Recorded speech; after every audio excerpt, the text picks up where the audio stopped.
Okay, so welcome to this edition of the Truth Contract Question Time. And tonight's theme is the things you think you know. We live in an age of certainty. Everyone's got an opinion, everyone thinks they know the answer. But what if the real problem isn't ignorance, but it's the belief that we already know enough? So this question, a few years ago, back in 2019, haunted researchers at Brown, Colorado, and Portland State Universities. And they concluded that some scientific knowledge is a dangerous thing. um, the people most confident they knew the truth, this was part of their finding, performed the worst on actual knowledge tests. And crucially, they were also the least likely to change their minds when presented with new evidence. And as we journey through a truth contract and keep meeting people and asking lots of questions, we keep finding that this insight is being repeated and being played out. And just recently, Daniel Pink, he highlighted in a viral post this finding, noting how this shows up across every major issue, whether it's climate, food, politics, and obviously COVID too. I'm just going to let someone else in. There we go. So if we think back to the COVID times, people were shouting, trust the science on one side, and then people yelling, do your research on the other.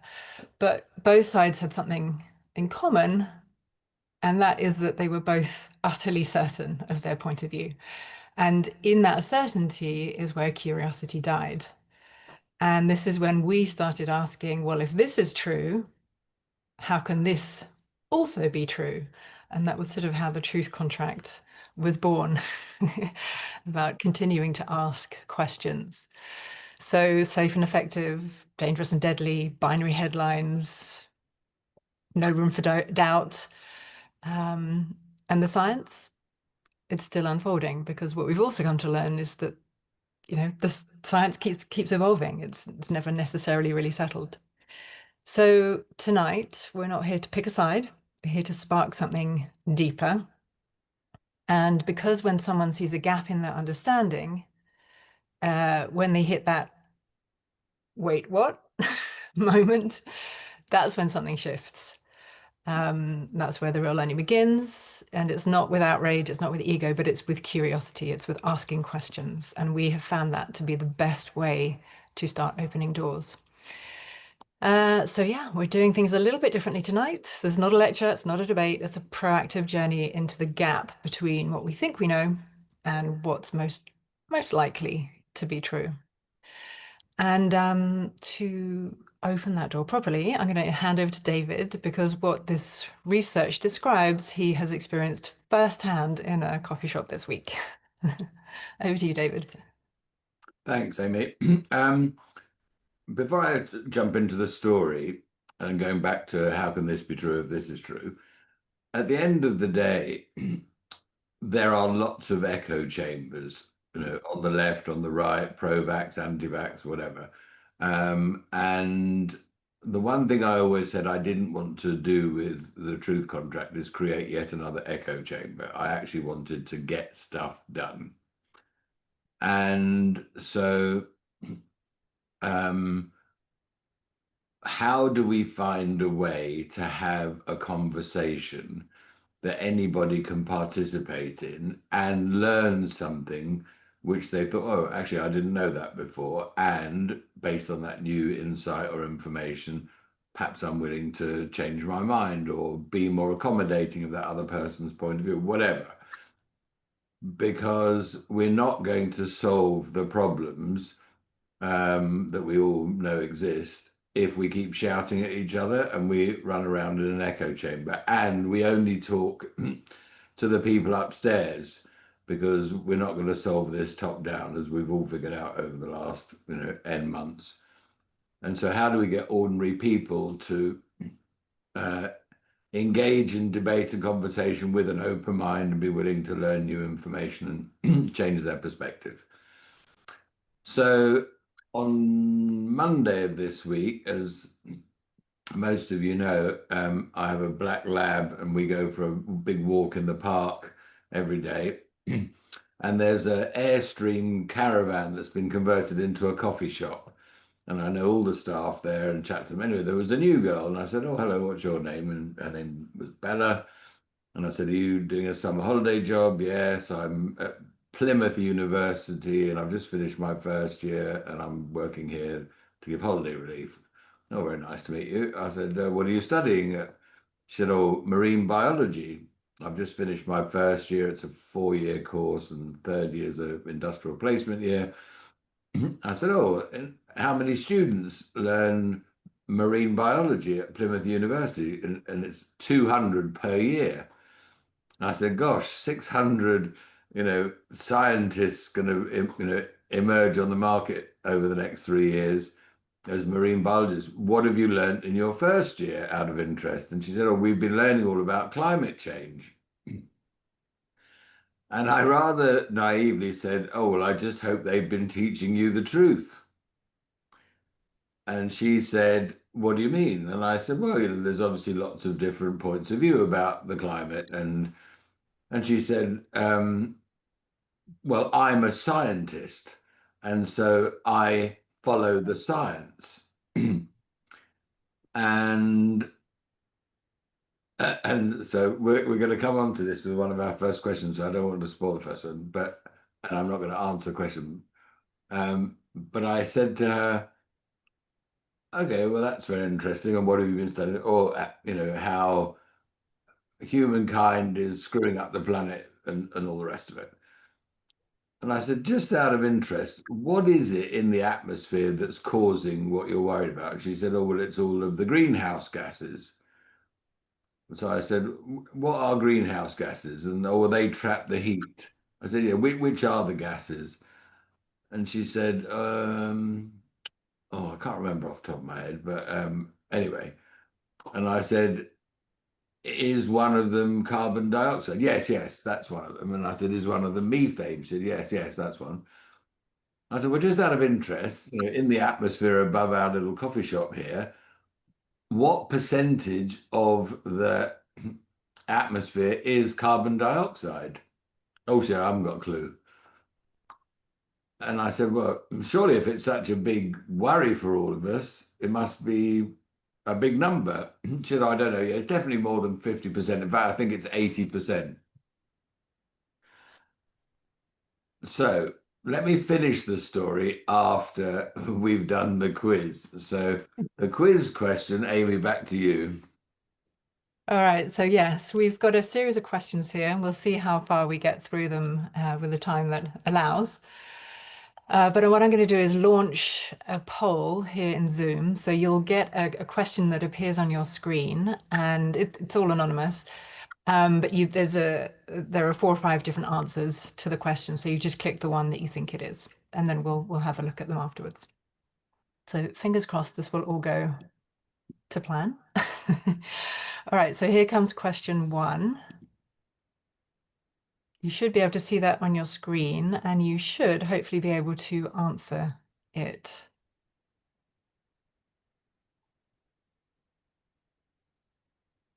All right, we have 7 out of 7 answers, and 7 out of 7. Now we've got 7 out of, we've got 8. How many are we on the call? 1, 2, okay, 8. All right. So I'm going to end that poll. The question was, what percentage of the atmosphere is made up of CO2? Less than 1%, more than 10%, more than 25%, more than 50%, more than 75%. So let me just end that. And I'm going to share the results now. Can you all see the results on screen? Yeah, great. So what percentage of the atmosphere is made up of CO2? Most of you put less than 1%. And that actually is the correct answer. However, most of the people we ask do actually say over more than 50% or even 75%. So that's what I would say the general population tend to think is over 50%. let me just quickly go back to my But now story. go back to your answer. Yeah. So I said to the young lady, well, actually, 80% of the atmosphere is made up of nitrogen. And she said, no, I'm sure that's not right. I said, well, it is. But anyway, so I said, out of the remaining 20%, what do you think that's made up of? And she said, what 20%? And I said, well, the 100% minus the 80% that's nitrogen. She said, I don't understand where you got the 20% from. So this is a so I'm thinking you have just spent £9,500 on a year's tuition at university and you can't understand where the 20% comes from. Anyway, blah blah blah. And she then was telling me how, the science is settled and her lecturer is the head of the IPCC, which of course he's not. But and I said, where do you get all of this information from? She said, well, where do you get yours from? I said, well, actually, I got mine from the IPCC. And she said, oh, well, anyway, my professor's the head of the IPCC. I said, well, maybe he is at your university, but I'm not sure he is, worldwide. But anyway, so I said, look, I'm going to take the dog for a walk. Have you got your mobile with you? Yes. Have you got ChatGPT or Grok or something? Yes. I said, well, why don't you check if what I'm telling you is the truth? And when I come back, I'll ask you. Anyway, so 45, 50 minutes later, I did stop by and ask her, and she said, I haven't looked because I know I'm right. And so as soon as I got home, I told Amy this story, and it's like, this is what we're dealing with. And so the big question is, how do we get young people in particular? And by the way, one or two of you, I've told this story too, so apologies for repetition. But I had the same conversation with my daughter, who, I'm very close to. I brought her up on my own with my son for 15 years.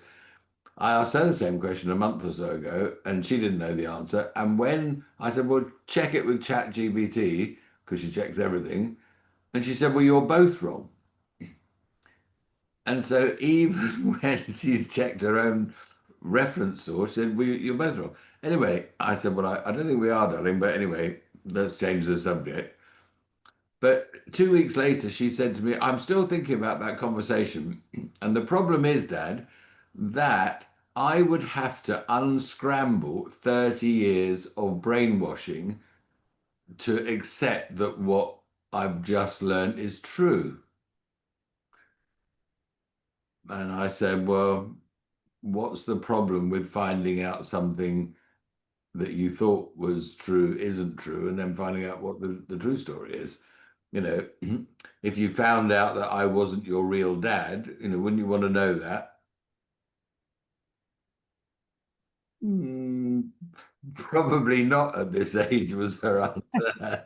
But anyway, so what we've reading the Dan Pink research, and what we're trying to do is find a way, as Amy said at the beginning, is how can we introduce a new insight to people through the Socratic process of question asking, for them to go, oh, I don't know the answer to that. And then when they find out the answer, go, oh, well, that's not what I thought the answer was, and how can that be true? And if it is true, how do I need to change my perception? So has anyone got any questions or thoughts or comments before we jump into the quiz about the purpose of this session? And what are some of your own experiences of trying to deal with non-believers? Roger, you're on mute. Unmute. I remember at the beginning of the COVID, I saw some information, and they said some Russian research had discovered that if you repeat false information through fear repeatedly for something like 3 weeks, it doesn't matter how much information or evidence of the truth that you show them, they will never change their minds. And unfortunately, the climate change is a little bit the same way, because the kids have had the bejesus scared out of them at school so much that that's exactly the situation where I think we're probably in, where they've you know, and that, you know, you can see it from that whole Greta Thunberg, you're killing the planet for us, for our generation, and a lot of the kids believe it, and that problem, that's ultimately the problem, isn't it? Is the wrong information has been instilled through fear, and I don't know if there's a technique of reversing that fear-based cementation of their thoughts, because that's ultimately what we're going to have to do if we are going to get them to change their mind. Chris, you must have some insights in this.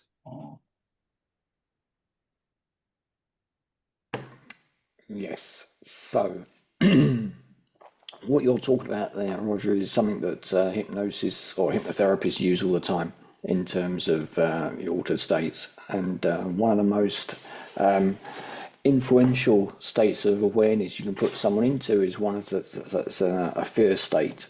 And so, yes, it is a very prominent state. And if you think of it from an evolutionary perspective, there is a level of rationality behind that. You know, if you come across something when you're fearful and you survive, then obviously that's something to really have embedded within your very fabric of yourself. But next time you come across that that fear or that situation, how do you get over it? With great difficulty. You know, this is why, for example, you have people with PTSD and traumas and stuff that spend years and years in therapy to try and recover the sort of normality that they're trying to reach again. So it is problematic, but you are quite right. You know, there was clearly the desire to create fear in the populace to actually generate some sort of control and some sort of, I don't want to say programming, but some sort of influence or persuasion, shall we say, along the lines of what they wanted the population to have. Thank you. Christy, you've got your hand up. Thank you. Yes. Can you hear me okay? Yep. Okay, great. Thanks. So sometimes I find myself going into quote unquote the enemy's camp on Substack.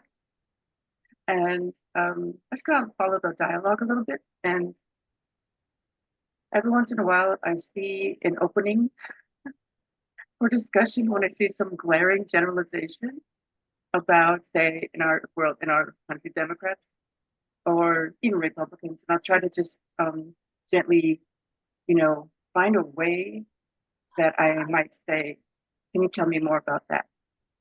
You know, or where might I find, like, where might I be able to fact check that?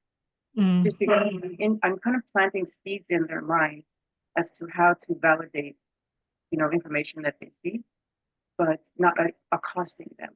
I'm not really directly challenging them, but I'm asking for them to kind of justify their opinion or they think it's fact. And then I might find a little bit of agreement with what they say, and I'll look for some way I can say, oh, I see how you might think that, or I kind of go for an agreement of some sort, even on a very small level. I'm not really consciously thinking about this, but I think it's a way of disarming their reactions, their reactivity, and then once we find some common ground, even on the slightest level, I will say, and I'll try not to use the word "but" because I think you lose people when you say I agree, but you know, then it kind of discounts everything you agree with. So I do try to use the word "and" to make a similar comment, and I'll say, I understand how you could think that way.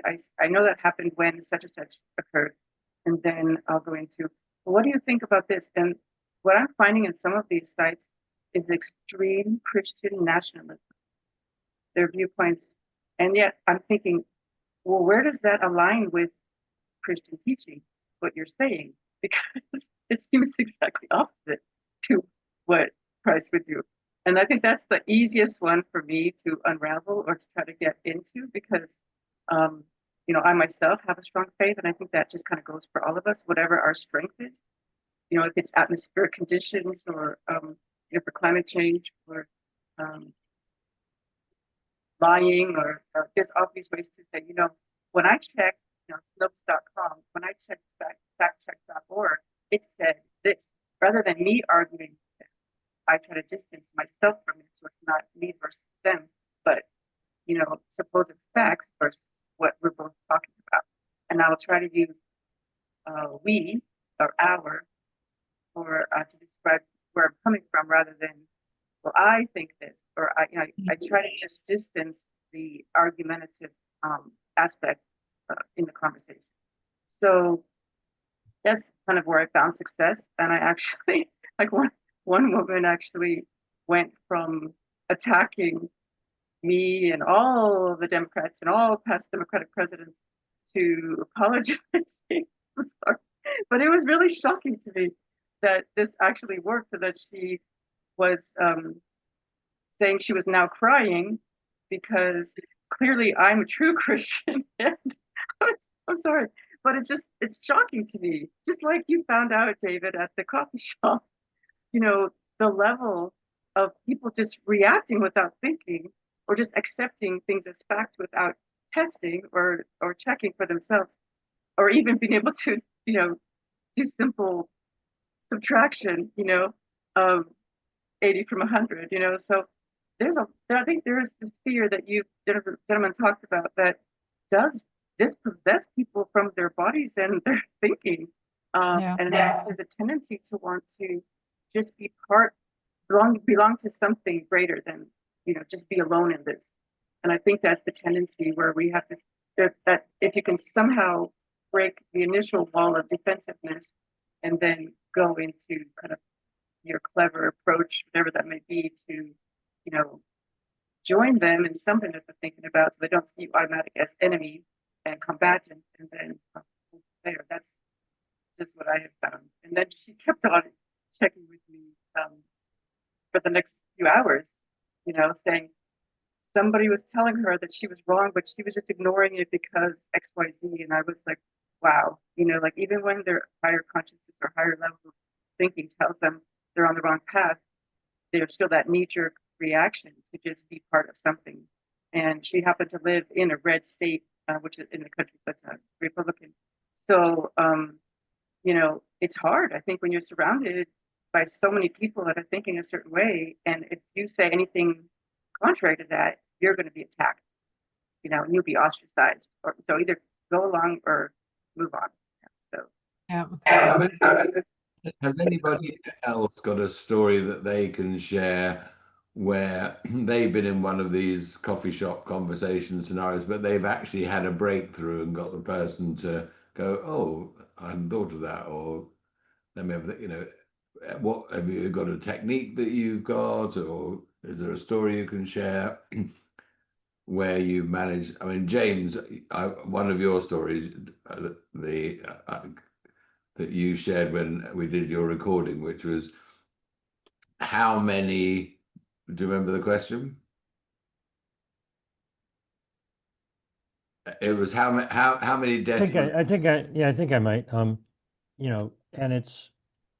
it's an arguable question that I do not have the answer to. But before I do that, I want to completely agree with you. I've been doing this for years. What you're talking about is rather than confront people, it really comes from the movie The Matrix. I don't know how many people here have seen the movie, but there's a scene in The Matrix where Neo is talking to Morpheus, and he said, there's something nagging at you. There's a splinter in your mind.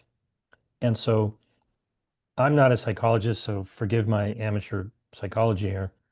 Chris is. When you try to lecture somebody, they get defensive, right? And they're filled up with all of whatever it is they're filled up with, and there's no room for more. And so trying to push more information in doesn't make any sense. But if you ask a question, then some of their information has to come out if they're willing to try to answer the question. And you've got just enough room to stick a splinter in their head that might nag them after you're done talking, right? Now, they might say, I think it was you said your daughter, or not your daughter, but one of the other people, I don't want to know. I don't want to know. Okay. I don't try to preach to people who don't want to know. If a teacher has a student who doesn't want to learn, you're wasting your time. And so I think the question was, how many people have been killed by the Pfizer and Moderna mRNA injections? I don't know the answer to that. And I've seen, anywhere from 0 to like 17 million. So maybe it's more than 17 million. That, was an old estimate, but there's a number. If you believe it's 0, you go, oh, absolutely no one has ever, you believe that absolutely no one has been harmed, right? You're talking to somebody who is, go spend your time doing anything else, or you can ask them, where did you get the source for that data? And, Mm. I don't try to convince people. I try to leave them with a question that might nag them. Like, I took a phone call. I disappeared for a moment. A woman asked me, I've got a website entitled maskcharade.com. It's like, I've had this talk with David. I won't go into it here, but is that the best mask that you're wearing? Why did you decide to wear that particular mask? I'd like to know, right? Because if you see a level 4 biolab, they got on the spacesuit and the air pack and filtration devices and all that. Whatever the heck it is they're wearing, it can't possibly be good enough to do what they think it's doing. And you're not going to be able to convince them of that, but you might be able to get them to say, oh, well, the government or some person or my doctor or, well, everybody knows that, right? But since you gave me the floor, David, I want to back up a little bit. And the very first part of this conversation triggered me.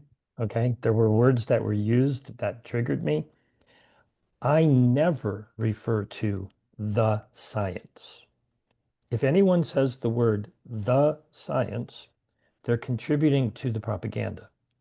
You can talk to the available evidence and the scientific method.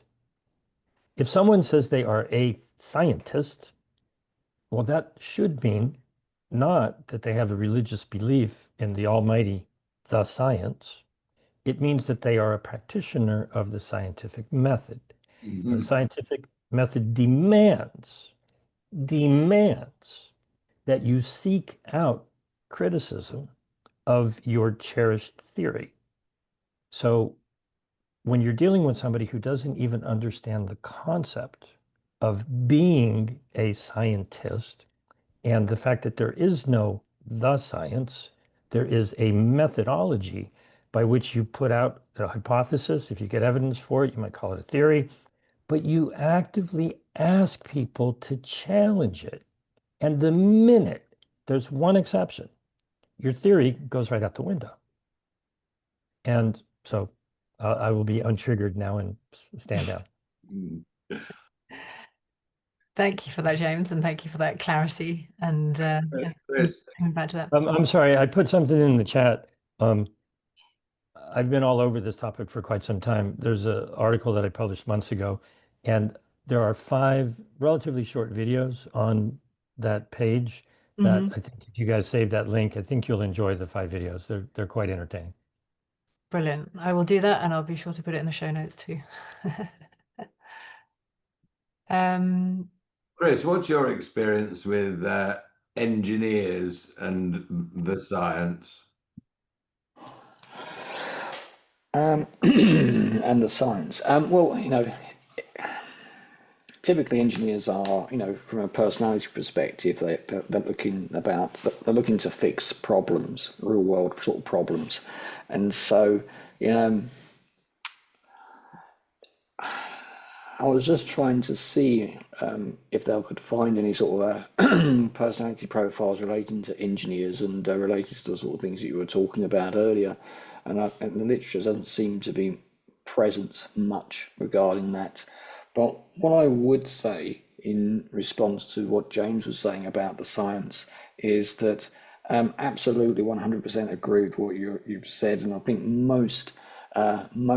let's say most scientists would agree. I think you just got these fringe extremists who follow this scientist religion, so to speak.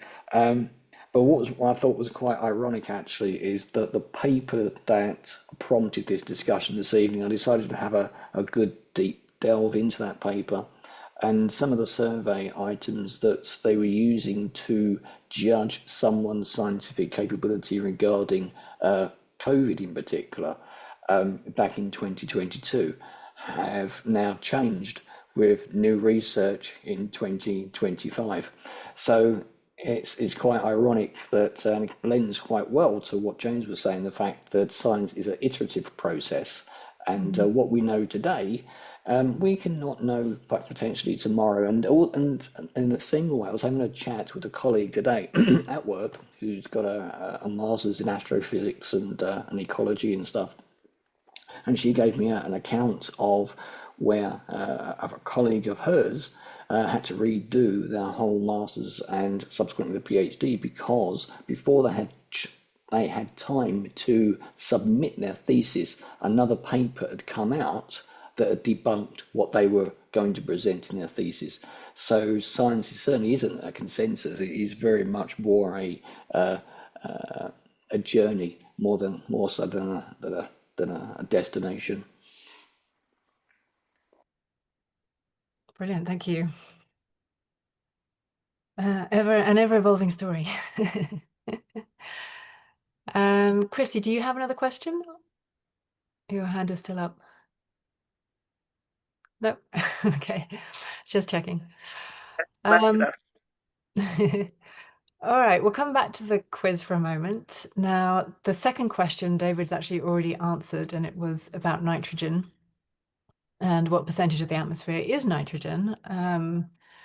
It is about 80%, 78% actually, to be precise, apparently. And what I will do is in the show notes, all of the statistics that we've compiled here, I'll put in the show notes and where they came from as well, so people can go and check those out for themselves. Yeah, don't trust you, Amy. No, don't trust me. Okay, so we're going to go to question number 3, which is an interesting one. So I'm going to launch this, and for the sake of those on the replay, I'm going to read it out. So question number 3, if current trends continue, what is the projected average sperm count by 2045? Is it 80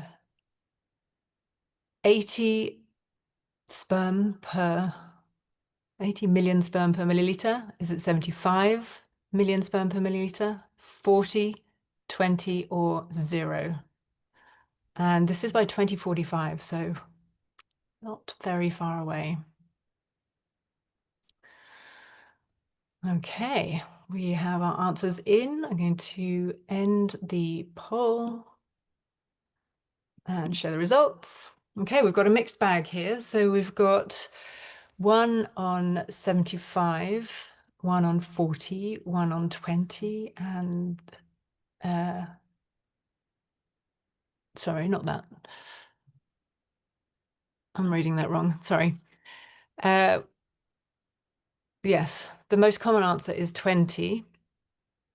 But actually, according to the statistics we have, and David can speak to this more because he's been looking into it, but the average sperm count by 2045 will be 0 sperm per milliliter.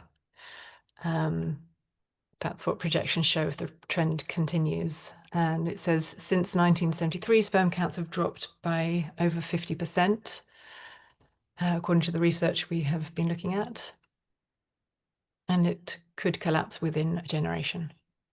And yet this is barely making the headlines. So David, do you want to speak a bit more to that? Yes. And I'd actually like to share an idea that got very excited about the last few days. And she can never join these calls because she lives in Sydney, Australia. But I was up early chatting with Jenny one of our colleagues who I've worked with for 25 years, and what she doesn't know about healthcare and medicine, James knows. So, um, and there was a phrase that was invented back in, I think it was 1983, which was spermageddon. And a report came out in 1983, which showed, sorry, in 2011, which showed that between 1983 and 2011, sperm count had reduced by over 50%.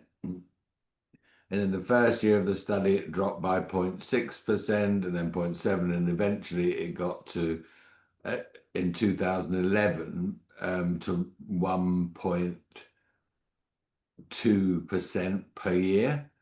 And in 2024, it's now 1.38% per year. So basically what that means is, if that trend continues, that by 2045, the average male will have a 0% sperm count. At the same time as that, so Jenny and I this morning coined a new phrase, which was sperm egg Eden, because there's obviously Very been good.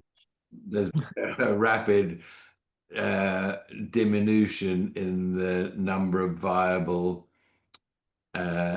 eggs in females. And actually, I've got a great quiz question that I can add in a minute. So basically, you've got male sperm count dropping off a cliff at an accelerating rate, and the number of viable eggs in women's ovaries dropping at, or the number of viable eggs dropping off a cliff as well. And so I think I've had a bit of a brainwave, which I'd like to share with you. So, and I've actually got very excited about it. But this morning, Jenny and I worked on peer-reviewed scientific studies, and we came up with 12 different areas. So we've got like a clock face. You know, there's reports that show that EMF and 5G has an impact on that, and the COVID jabs, and fluoride in the water, and Bovaer, and da, da, da, da. And so I'm actually putting together a talk, which is, who knows this about sperm egg Eden, and who knows what's caused that? Well, here's 12 things we can tell you. There is scientific literature to, you know, suggest cause and correlation, and all of those causes and correlations are stoppable and reversible. So if actually all of you wealthy family offices want to hand all of your wealth to the next generation, the generation beyond that, you know, perhaps we need to change some of these 12 variables. Otherwise, we're going to fall off a cliff in 2045. And I've run this past 2 or 3 of the introducers of investors, who've all said, "Oh my God, I've never heard of this. This is scary. You know, clients would want to know all this." And then I'm basically going to say, and by the way, all the companies that own Bovaer and all the drug companies, there's only 3 of them, and they own all of this, you know, toxic cocktail of 12 things going on to impact this. And look how this all fits into the truth contract matrix. And, you know, the solution is all of these 20 topics are 20 stock topics on the TTC hit list. So let me quickly find, if you'll bear with me 30 seconds. Let's open this. So, question. The egg that made you was in your grandmother. True or false? We'll have to do a true, raise your hand, false, leave your hand down.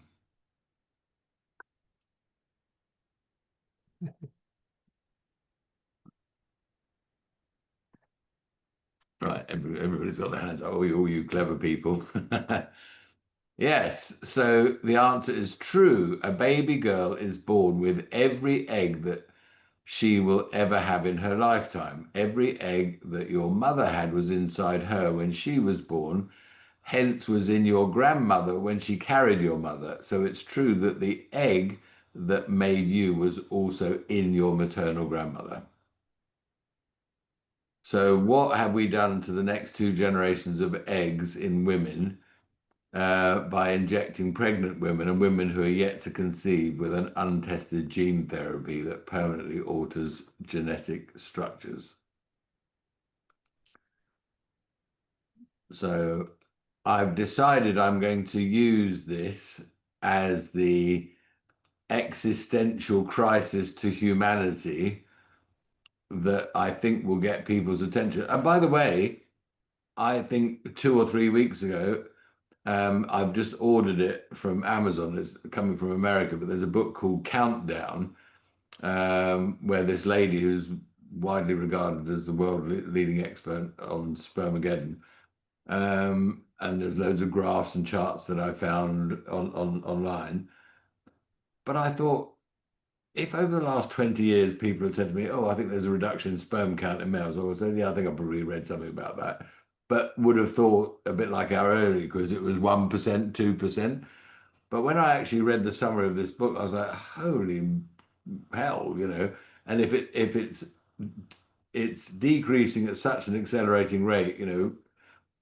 And so I think that could be something which is a missing gap in people's knowledge and understanding, that they might then think, "Oh, well, all those 12 things that I really wasn't paying attention to, Bovair or fluoride or 5G or whatever, which seemed a bit conspiracy theory. Actually, if that's harming my ability to have children or grandchildren, I might pay a bit more attention to it."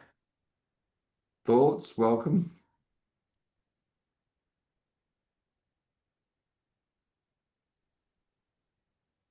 Yeah, I think it's interesting, David, isn't it? Because there's also evidence that the replacement birth rate is well below the 2.1 that it's supposed to be as well, and but also part of the climate fear mongering has been that there's too many, the whole Malthusian argument that there's too many people on the planet. So some people probably respond to that by going, "Great," but you never know. I mean, I think it is a problem, absolutely. But and whether people will wake up, yeah. I mean, you'd hope that they would take notice, but the information, as you say, has actually been out there in some way, shape, or form. It's not the first time it's been being put forward. If it was called Spermageddon in 1983, it's obviously 40 odd years ago that was first put forward. Interesting. A quick question, Roger. Has anyone ever studied this from a veterinary point of view, if it impacts cows and horses and your line of work? Certainly, I don't think anybody studied it, and I don't think there's I'm not aware of trends in quite the same way. But then you don't get many horses putting a mobile phone in their pocket.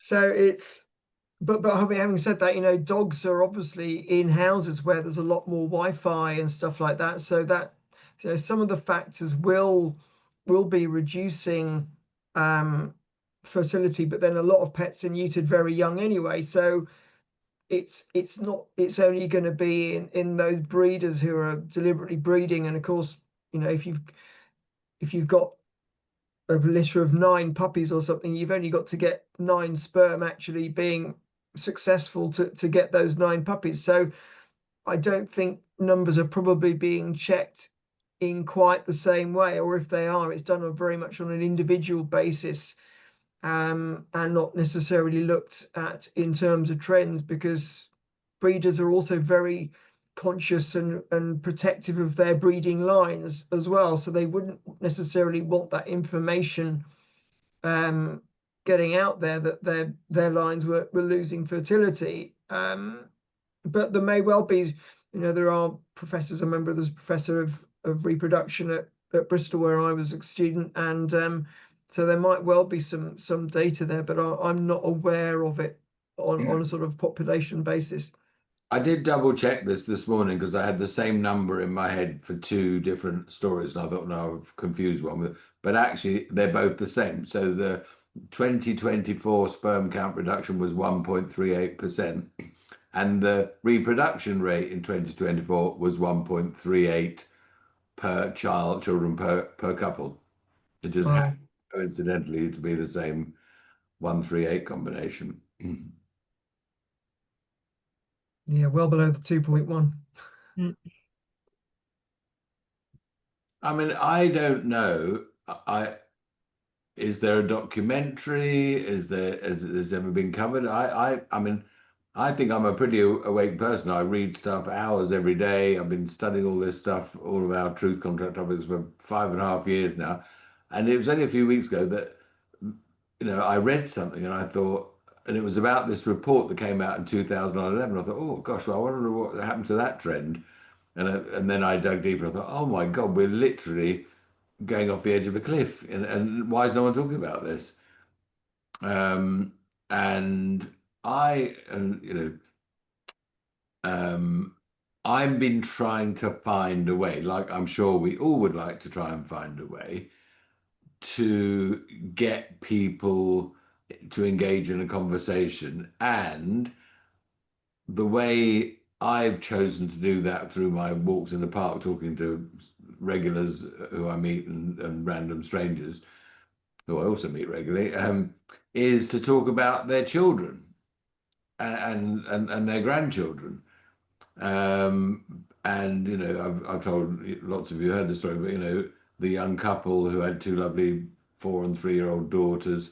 And I said, I hope you don't mind me asking, but do you worry about the fluoride in the water and the impact it has on their mental development? And he was like, oh, fucking conspiracy theorist. And she said, oh, everybody's talking about it at the school gate. And so he sort of perked up then. And I said, I brought my kids up on my own. I didn't know about this, but if I knew about it now, I'd want to take it out the water. And anyway, I sent her some stuff, and then she wanted some stuff about Bovair and how that was impacting her children. So I feel that parents who either have children or want children, then they will tune into this from a child protection point of view. I don't know if anyone else has got an experience about how to get people to think about things. I don't know. I mean, I've come across it from my interest in electromagnetic radiation.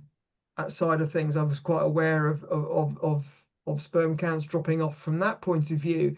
But then, sort of, I know it's not just linked to sperm, but the fact that parents are allowing children at ever younger ages to have more and more screen time, despite the fact that it's quite well known that screen time isn't good for them. They don't seem to be prioritizing long-term health over short-term convenience. And it's almost like out of sight, out of mind, and they'll deal with it when it comes, or they think there'll be a way that medicine will be able to cope with it when it gets to that stage. But actually, there's, I don't think it's going to be that simple. I think there's an awful lot of damage being done to a lot of very young kids now, which won't necessarily manifest for another 10 or 20 years, not just in terms of sperm counts and fertility, but also in terms of brain health and brain tumors and all sorts of cancers, that's being absolutely ignored, partly because the authorities are ignoring it as well. And it's just inconvenient for the parents because they want the kids to be on screens rather than screaming at them for whatever else. So I don't know the answer, David. I did see an article the last week or so. It was in the States, and there was a group. I don't know where it was. I think it was probably Texas, but I'm not sure. But there was a group of mums and dads who all sent their kids to the same school, and they had started taking mobile phones away from their kids, which obviously was problematic in the beginning. But what they started doing was actually putting landlines back in their houses so their kids could still talk to their friends, but they weren't actually on school time or on screen time. and they started noticing all sorts of benefits, as in the kids were actually proactively talking, not just chatting. And they were arranging play dates and arranging to be at a certain place at a certain time and things like that, rather than not committing to that time because they got distracted with something else. And I just thought that was quite curious, having grown up with landlines, that and it seemed to be working. It seemed they seemed to be seeing different results in their kids. So it was a curious little experiment. James, you got your hand up. Yeah, and I know we're almost out of time, I think, right? David, I think your idea of sperm, egg, Eden is brilliant. If I can help in any way and you want to, chat about that, please feel free. As you well know, you can.